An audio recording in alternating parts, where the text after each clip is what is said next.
Good morning student.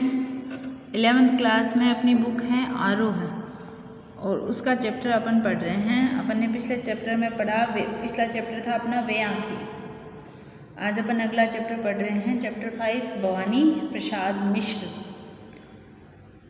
तो इनका जन्म पढ़ते हैं अपन 1918 ईस्वी में टिगरिया गांव में, जो होशंगाबाद मध्य प्रदेश में है। इनकी रचनाएं थी सतपुड़ा के जंगल, सन्नाटा, गीत फरोश, चकित है दुख, बुनी हुई रस्सी, खुशबू के शिलालेख, अनाम तुम आते हो और इंदम न मम आदि। ठीक है। इनके सम्मान है साहित्य अकादमी, मध्य प्रदेश शासन का शिखर सम्मान, दिल्ली प्रशासन का गालिब पुरस्कार और पद्मश्री से ये अलंकृत थे। इनकी मृत्यु 1985 में इनकी मृत्यु हुई।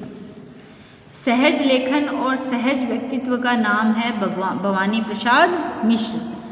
कविता और साहित्य के साथ साथ राष्ट्रीय आंदोलन में जिन कवियों की सक्रिय भागीदारी थी उनमें से ये प्रमुख है। गांधीवाद पर आस्था रखने वाले मिश्र जी ने गांधी वाङ्मय के हिंदी खंडों का संपादन कर कविता और गांधी जी के बीच सेतु का काम किया। भवानी प्रसाद मिश्र की कविता हिंदी की सहज लय की कविता है। इस सहजता का संबंध गांधी के चरखे की लय से जुड़ता है, इसलिए उन्हें कविता का गांधी भी कहा गया है। मिश्र जी की कविताओं में बोलचाल के गद्यात्मक से लगते वाक्य विन्यास को, मिश्र जी की कविताओं में बोलचाल के यानी आपस में जो बोलचाल का गद्य भाग का सा जो विन्यास है वो कविता में बदल देने की उनकी अद्भुत क्षमता थी। यानी जो साधारण बातें थी, जो आपस में बोलचाल की भाषा होती थी, उन्हें भी वो कविता में बदल देने का उनमें अद्भुत क्षमता थी। इसी कारण उनकी कविता सहज और लोक के अधिक करीब है। लोक यानी लोगों के। भवानी प्रसाद मिश्र जिस किसी विषय को उठाते हैं उसे घरेलू बना लेते हैं।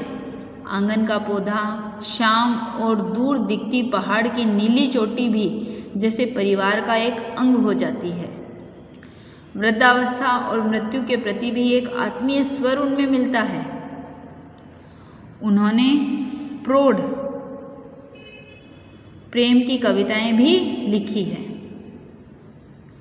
जिनमें उद्दाम श्रृंगारिता की बजाय सहजीवन के सुख दुख और प्रेम की व्यंजना है।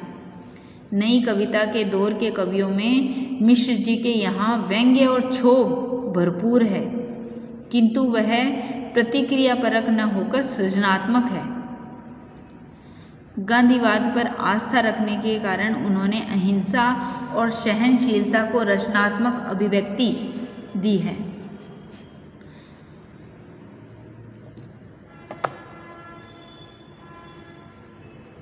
घर की याद कविता में घर के मर्म का उद्घाटन है। कवि को जेल प्रवास के दौरान, जब वो जेल में थे, तो जेल प्रवास के दौरान, जेल में क्यों, जो स्वतंत्रता संग्राम था तो उस कारण वो, उसमें सहकारिता के कारण वो जेल में थे, और जब जेल में थे तो वहाँ अपने परिवार की वो उन यादों का वर्णन कर रहे हैं। तो उसके बारे में यहाँ बताया जा रहा है कि घर की याद कविता में घर के मर्म का उद्घाटन है। कवि को जेल प्रवास के दौरान घर से विस्थापन की जो पीड़ा खलती है, कवि के स्मृति संसार में उसके परिजन एक एक कर शामिल होते जाते हैं, यानी उनकी यादों में उनके घर के उनके जो परिजन है वो शामिल हैं। घर की अवधारणा की सार्थक और मार्मिक याद कविता की केंद्रीय संवेदना है और इसी का वर्णन उसमें किया गया है। तो अब अपन चैप्टर स्टार्ट करते हैं अपना, घर की याद।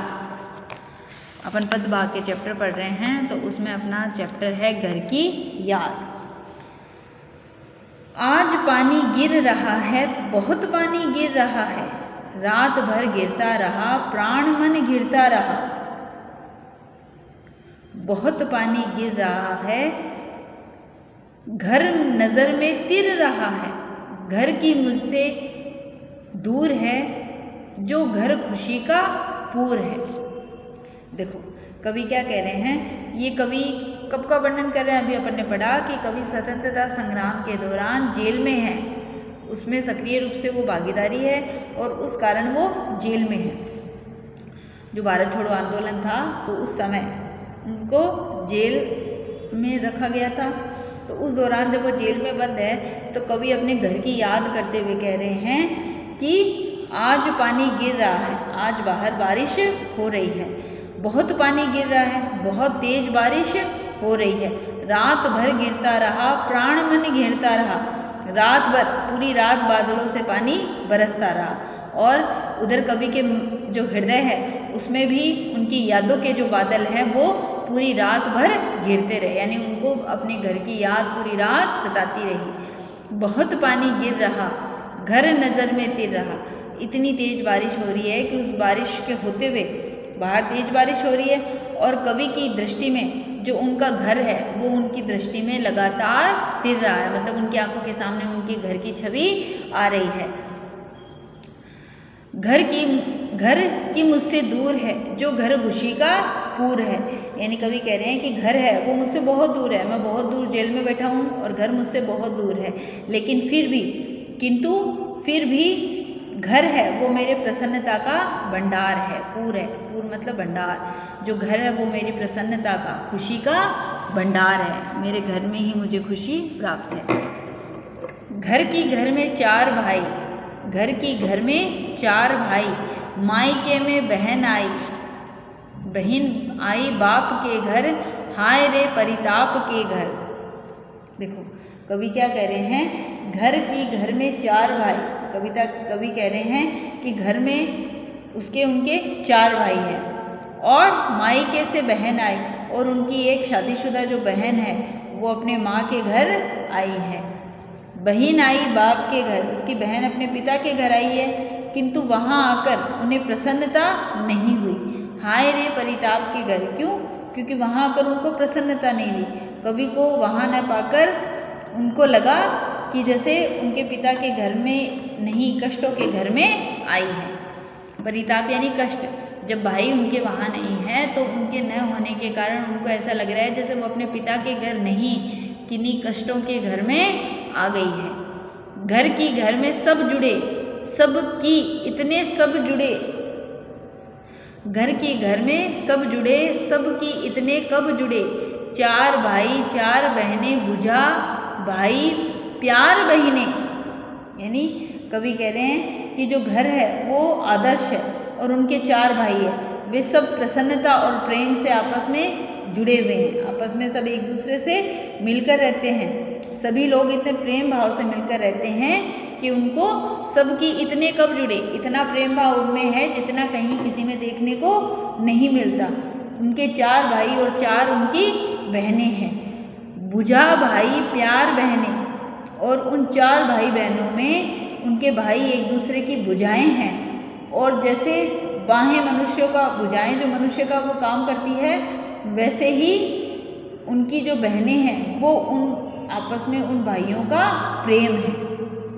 भुजा भाई प्यार बहनें, आपस में जैसे शरीर के अंग भुजा महत्वपूर्ण, सबसे उसका महत्वपूर्ण अंग शरीर का होती है भुजा, तो वैसे ही आपस में चारों भाई एक दूसरे की भुजाएं हैं और इन भुजाओं के बीच का जो प्रेम है वो उनकी बहनें हैं। आगे ना, यानी आपस में जो भुजाएं हैं वो एक, जैसे भुजा है वो एक दूसरे का भाई है, वो एक दूसरे की भुजाएं हैं, शरीर के अंग है, शरीर का महत्वपूर्ण अंग होती है ना भुजा, तो वैसे ही वो भाई हैं, वो आपस में एक दूसरे की भुजाएं हैं। और इन भुजाओं के बीच का जो प्रेम होता है, एक हाथ की चोट लगती है तो दूसरे को भी तकलीफ होती है ना, तो वैसे ही जो आपस का प्रेम है वो प्रेम उनकी बहनें हैं, यानी वो आपस का बीच का जो प्रेम है वो उनकी बहनें हैं। और माँ बिन पढ़ी मेरी, दुख में वह गड़ी मेरी, माँ की जिसकी गोद में सिर रख लिया तो दुख नहीं फिर। और कवि कह रहे हैं कि जो मेरी माता श्री हैं, जो मेरी माता जी हैं, वो पढ़ी लिखी नहीं है, मतलब वो पढ़ी लिखी नहीं है, लेकिन फिर भी वो स्नेह और प्रेम से भरी हुई है। माँ बिन पढ़ी मेरी, दुख में वह गड़ी मेरी, माँ है वो पढ़ी लिखी नहीं है लेकिन प्रेम से भरी हुई है। कवि कह रहे हैं कि जब कवि दुखी किसी कारण से दुखी होता है तो वो दुख से गड़ी हुई यानी वो दुख से भरी हुई है। क्यों? क्योंकि जब कवि आज जो कवि हैं वो अपने लिए कह रहे हैं कि आज जब वो घर में नहीं है तो सबको इस चीज़ का दुख हो रहा है। दुख में वह गड़ी मेरे दुख से वो भरी हुई है। माँ की जिसकी गोद में सिर रख लिया तो दुख नहीं फिर। माँ है जो किसी कारण से जब कभी कह रहे हैं कि जब किसी कारण से कोई दुख होता है तो जब मैं माँ की गोद में अपना सिर रख लेता हूँ तो मुझे किसी भी प्रकार का दुख नहीं होता। माँ की गोद में सिर रख लेते ही मेरा दुख समाप्त हो जाता है और किसी प्रकार का जीवन में कोई दुख नहीं रहता। माँ की गोद में सिर रखते ही उनके सारे कष्ट जो उनके सारे दुख हैं वो दूर हो जाते हैं। माँ की जिसकी स्नेह धारा का यहाँ तक भी पसारा। जो माँ है उनके प्रेम की जो धारा है, स्नेह रूपी जो धारा है, यहाँ तक भी पसारा। उसे लिखना नहीं आता जो कि उसका पत्र पाता। माँ की जो प्रेम रूपी धारा है, कवि कह रहे हैं कि माँ की प्रेम रूपी जो धारा है, जो प्रेम रूपी धारा बहती है। कवि घर से दूर जेल में बंद है किंतु यहाँ भी वह अपनी माँ के स्नेह का प्राप्त कर रहा है। यहाँ तक भी पसारा यानी आज जेल में है, कवि जेल में है और यहाँ भी उनके प्रेम का, उनकी माँ का जो प्रेम का स्नेह का जो धारा है वो उन्हें यहाँ तक भी अनुभव हो रही है। यानी यहाँ पर जो कष्ट मिल रहे हैं उन कष्टों में भी उनको ये अनुभव हो रहा है कि जैसे मैं माँ की गोद में सिर रख रहा हूँ और मेरे सारे कष्ट दूर हो रहे हैं। तो कवि कह रहे हैं कि जो माँ का स्नेह है उसकी धारा मुझे यहाँ तक अनुभव हो रही है। उसे लिखना नहीं आता कि उसका पत्र पाता। कवि कह रहे हैं कि माँ जो उनकी माता है उन्हें लिखना नहीं आता। कवि ने अभी कहा कि वो पढ़ी लिखी नहीं है, उन्हें लिखना नहीं आता, इसलिए वो पत्र लिखकर कवि को नहीं भेज सकती। परंतु उनका जो स्नेह है, जो प्रेम है, वो मुझे यहाँ तक पहुँच रहा है। यानी उस स्नेह और प्रेम की जो धारा है वो यहाँ तक पहुँच रही है। हालांकि वो पढ़ी लिखी नहीं है इसलिए वो कोई पत्र नहीं लिख सकती कि वो पत्र मुझे मिलता, लेकिन उनका जो प्रेम है, उनका जो स्नेह है, उस स्नेह की धारा मुझे यहाँ तक प्राप्त हो रही है। पिताजी जिनको बुढ़ापा, कवि कह रहे हैं पिताजी जिनको बुढ़ापा एक क्षण भी नहीं व्यापा। जो अभी भी दौड़ जाए, जो अभी भी खिलखिलाए। कवि अपने पिताजी के लिए कह रहे हैं कि पिताजी जिनको बुढ़ापा एक क्षण भी नहीं व्यापा। यानी अपने पिता के बारे में कवि वर्णन करते हुए कह रहे हैं कि जो उनके पिता हैं वो अभी बूढ़े हो गए हैं परंतु फिर भी उनमें बुढ़ापे का कोई उनके बुढ़ापे का कोई अनुभव नहीं है। यानी पिताजी जिनको बुढ़ापा, आज उनके पिता हैं वो वृद्ध हो गए हैं लेकिन फिर भी एक क्षण भी नहीं व्यापा। कोई बुढ़ापे का अनुभव उनके अंदर अभी एक क्षण भी नहीं आया है। यानी आज भी वो उसी प्रकार अपने कार्य के लिए प्रयत्नशील है, इसलिए उन्होंने बुढ़ापे को कभी अनुभव नहीं किया। जो अभी भी दौड़ जाएं, जो अभी भी खिलखिलाएं। वृद्धों जैसी विवशता और असमर्थता उनमें अभी नहीं आई है। जो अभी भी दौड़ जाए वो हर काम के लिए, किसी भी काम में वो असमर्थ नहीं है। वृद्ध होने के कारण वो थोड़ी देर के लिए भी किसी प्रकार के कार्य से आलस नहीं करते। वो अभी भी उसी प्रकार कार्य के लिए निरंतर दौड़ते रहते हैं। जो अब भी खिलखिलाए और आज भी वो उम्र के इस दौर में आकर भी आज भी समान रूप से खिलखिलाकर कार्य करते हैं। यानी किसी काम के प्रति बुढ़ापे का रोना उनमें नहीं है। वो दौड़ते, भागते, मुस्कुराते और हंसते खिलखिलाते काम करते हैं। मौत के आगे न हिचके, शेर के आगे न बिचके। मौत के आगे न हिचके, शेर के आगे न बिचके। बोल में बादल गरजता, काम में झंझा लरसता। देखो कवि क्या कह रहे हैं, मौत के न आगे हिचके, जो उनमें भय है वो किसी प्रकार का नहीं है। मृत्यु के आगे भी उन्हें किसी प्रकार का कोई भय नहीं है। शेर के आगे न बिचके, और शेर भी उनके सामने आ खड़ा हो तो वो अपने कदम पीछे नहीं सरकाएं, यानी उनमें इतनी दृढ़ता, इतनी विचारता है कि वो किसी चीज़ से भी डर कर नहीं भागते। अगर शेर भी उनके सामने आकर खड़ा हो जाता है तो वो उसी प्रकार निरंतर कार्य करते हैं। बोल में बादल गरजता, काम में झंझा लरसता। बोल में बादल गरजता, आज भी उनकी जो बोली है वो वही कड़कती बोली है। जैसे अपन कहते हैं ना, बोलते हैं कड़कदार, तो आज भी उनकी बोली में कड़कता है। वो जब भी बोलते हैं ऐसा लगता है जैसे बादल गरज रहा है। और काम में झंझा लरसता, और वो इतने ज़्यादा कर्मयोगी है, यानी काम में झंझा लरसता, वो खूब कर्मठ व्यक्ति है और अब भी वो किसी काम से पीछे नहीं सरकते। काम में झंझा लरसता, यानी उनकी कार्य क्षमता है वो किसी प्रकार भी रुकती नहीं है। आज भी उनके काम में वही लचक विद्यमान है जैसी होनी चाहिए। आज गीता पाठ करके दंड 260 करके, कवि कह रहे हैं आज गीता पाठ करके, यानी आज के वर्तमान समय के हिसाब से कवि कह रहे हैं कि कवि को याद आ रहा है कि उनके पिता धार्मिक व्यक्ति थे, मतलब धार्मिक व्यक्ति हैं, और उनके धार्मिक ग्रंथ जो पढ़ते हैं, वो गीता के जो धार्मिक ग्रंथ वो पढ़ते हैं, पढ़ने के बाद वो क्या करते हैं 200 दंड 60 करके, वो 260 दंड यानी उपरांत व्यायाम करते हैं, व्ययशाला करते हैं। खूब मुग्दर हिला लेकर मूठ उनकी मिला लेकर, वो खूब व्यायाम करने के बाद 100 दंड की करते हैं और मुग्दर को हाथों में लेकर खूब उठाकर घुमाते हैं। उन्होंने उसकी मूठ पकड़कर मिलाया, मूठ उनकी मिला ली। मूठ मतलब उनके मुंह को आगे से, जो मुग्दर होता है उसके दोनों किनारों को आगे से वो मिला लेते हैं। मतलब आज भी उनके व्यायाम की वो स्थिति है कि वो आज गीता पाठ करके दंड 260 करके, आज वो धार्मिक व्यक्ति है इसलिए वो धार्मिक अपने पूजा पाठ करके 260 दंड निकाल लेते हैं। दंड 260 करके जो निरंतर है वो पाठ करने के बाद, धार्मिक अपने पाठ पढ़ने के बाद में व्यायाम करने के लिए गीता के पाठ करने के बाद 260 दंड करते हैं और मुग्दर को दोनों हाथों में लेकर उठाकर घुमा कर उसकी दोनों आगे की मूठ को मिला लेते हैं। उनकी व्यायाम की स्थिति बता रहे हैं कि आज भी उनमें वृद्धता नहीं है। कवि किसके लिए कह रहे हैं ये बातें? वो ये कह रहे हैं कि आज भी उनमें किसी प्रकार की वृद्ध होने के बाद कोई आलस या उनके कार्य करने की अकर्मठता वो उनमें विद्यमान नहीं है। आज भी जो उनके पिताजी हैं वो उसी प्रकार कार्य करते हैं, कहीं पर भी उनके बुढ़ापे का लेश मात्र उनमें नज़र नहीं आता है। तो वो गीता के पाठ करते हैं, गीता के पाठ करके वो व्यायाम करते हुए 260 दंड निकाल लेते हैं और मुग्दर को हाथों में पकड़कर चारों तरफ घुमा कर उसकी मूठ को आगे से मिला लेते हैं। जबकि नीचे आए होंगे नैन जल से छाए होंगे, हाय पानी गिर रहा है घर नज़र में तिर रहा है।